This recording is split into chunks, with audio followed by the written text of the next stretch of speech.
Disease overview. Researchers caution that statistics concerning Degos disease may be inaccurate. Furthermore, medical reports disproportionately discuss the more serious, systemic form of the disease. Signs and symptoms. In most people, the initial sign of Degos disease is the development of skin lesions which evolve to a very distinct appearance. See below. Affected individuals develop small, elevated bumps or spots, papules, of varying shapes, typically appearing on the trunk, upper arms and upper legs. In some people, blood vessels of other organ systems are also affected. Systemic Degos disease, resulting in serious and potentially life-threatening complications. Individuals who develop systemic Degos disease will not necessarily, and usually does not, develop all the symptoms discussed below.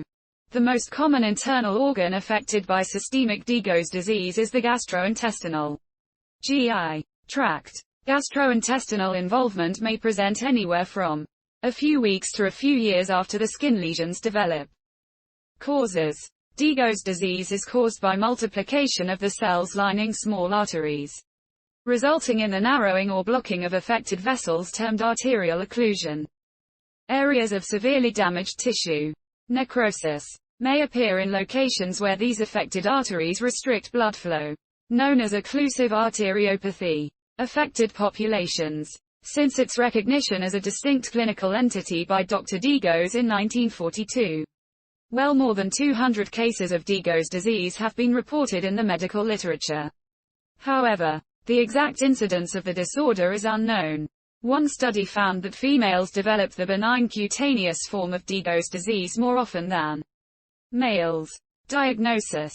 Identification of the characteristic skin lesions is typically the first step in the diagnosis of Degos disease. Gastrointestinal lesions of Degos, when present, involve the outer, serosal, surface of the bowel, especially the small bowel. Treatment. Degos disease should be suspected in any individual with the highly typical skin lesions, and diagnosis should be confirmed by skin biopsy and review of the slides by an experienced dermatopathologist if evidence of systemic disease is detected. Evaluation by an expert in Degos disease is advised as treatment for systemic disease is in a rapid state of evolution. Many articles in medical literature suggest that antiplatelet therapy is warranted even in those with skin-only disease. Baseline laparoscopy is the most effective means of establishing or ruling out the presence of gastrointestinal Degos. The use of inhibitors of activation of C5, a complement component, has been life-saving in multiple individuals with gastrointestinal Degos. Due to the extreme rarity of the disease, no double-blind placebo-controlled study of this therapy has been performed. Thank you for watching. Please subscribe for more videos.